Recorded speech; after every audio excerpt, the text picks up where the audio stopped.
कर्मों का फल हमें अवश्य मिलता है। जैसे भी कर्म किए होंगे वैसा ही फल भी मिलेगा। आधुनिक होने के चक्कर में इस सत्य को मत भूल जाना। मित्रों, हम अपने मानव जीवन में जैसे कर्म करते हैं उनका वैसा ही फल हमको इस जीवन में भोगना पड़ता है, लेकिन हम इस बात को समय से समझ नहीं पाते। जब तक हमें इस बात का बोध होता है कि हमने जो भी कर्म किए हैं उनका परिणाम क्या होगा, तब तक समय बहुत अधिक बीत चुका होता है। आइए आज हम जानते हैं कि यह कर्म 3 प्रकार के होते हैं। हमारे भारत में कई महापुरुषों ने कर्म के विषय में कई शोध किए हैं। हमारे पुरातन धर्म शास्त्रों में भी कर्म फल का बड़ा ही विस्तृत वर्णन किया गया है। उनके अध्ययन के अनुसार यह कर्म 3 प्रकार के होते हैं।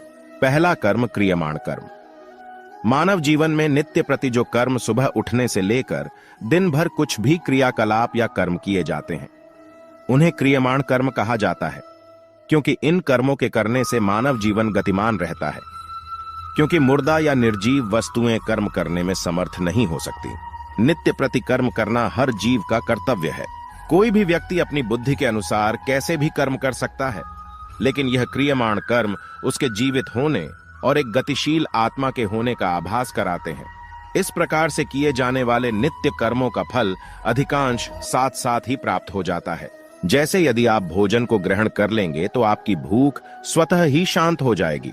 यदि आप स्नान कर लेंगे तो आपकी देह स्वच्छ हो जाएगी और आपको स्फूर्ति एवं सुख का अनुभव होगा। इन कर्मों को करने के लिए आपको कोई अतिरिक्त शक्ति का उपयोग नहीं करना पड़ता। जैसे कि दिन भर की थकान के बाद आपको निद्रा अपने आप ही आ जाएगी। आपकी थकान के उतर जाने पर आप स्वयं ही उठ जाएंगे। किंतु यदि आप आलस्य को धारण कर लेंगे तो आपका यह कर्म आपको जीवन की गति से दूर ले जाएगा। आपको इसके दुष्परिणाम भी भुगतने पड़ेंगे। इस प्रकार से किए जाने वाले कर्म क्रियमाण कर्म कहलाते हैं। दूसरा कर्म संचित कर्म। यह बात तो निश्चित हो चुकी है कि आपको कर्म तो करने ही पड़ेंगे।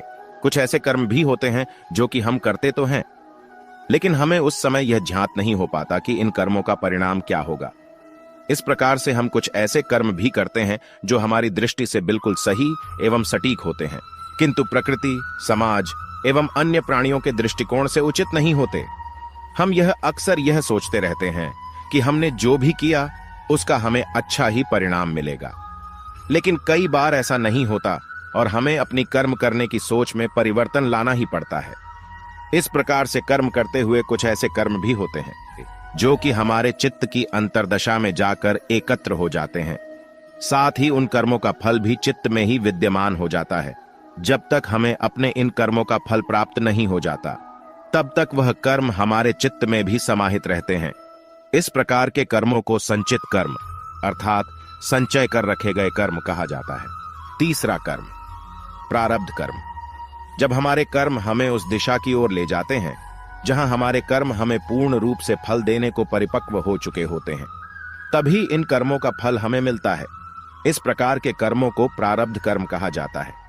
इस प्रकार के कर्म हमारे अंतर्मन में लंबे अंतराल के लिए एकत्र रहते हैं। यह कर्म कई दिन, कई माह, कई वर्षों तक अर्थात 15 साल, 30 साल, 50 साल, 100 साल या कई जन्मों, जब तक एक देह में एक आत्मा का वास है तब तक भी हमारे भीतर ही विद्यमान रह सकते हैं। इन कर्मों में अच्छे एवं बुरे दोनों ही प्रकार के कर्मों का समूह होता है। जिस प्रकार से हम अपने दैनिक जीवन में एक ही दिन में कई प्रकार के कर्म कर लेते हैं, जिनमें से कुछ कर्म हमारे संचित कर्मों में समाहित होकर अनंत काल के लिए विलीन हो जाते हैं। इस प्रकार से किए गए कर्मों का एक बड़ा भाग लाखों की संख्या में संचित कर्मों के एक विशाल समूह का रूप धारण कर लेता है। इस तरह से यदि हम विचार करें तो पाएंगे कि हम अपने एक मानव जीवन में लाखों संचित कर्मों को एकत्रित कर लेते हैं। यदि हम अपने पूर्व जन्म के कर्मों को भी इनमें सम्मिलित कर लें तो हमें ज्ञात होगा कि ऐसे बहुत सारे अनगिनत कर्म अभी बाकी हैं, जिनको भोगना अभी शेष है, ताकि उनका कर्म फल हमें प्राप्त हो सके। हमारे शास्त्रों में एक प्रकार के ज्ञान योग का भी वर्णन किया गया है।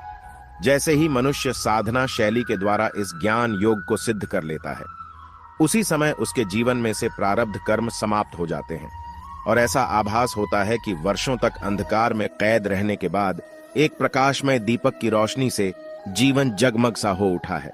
ऐसे कर्मों को आध्यात्मिक व्याकरण भाषा में प्रारब्ध कर्म कहा जाता है।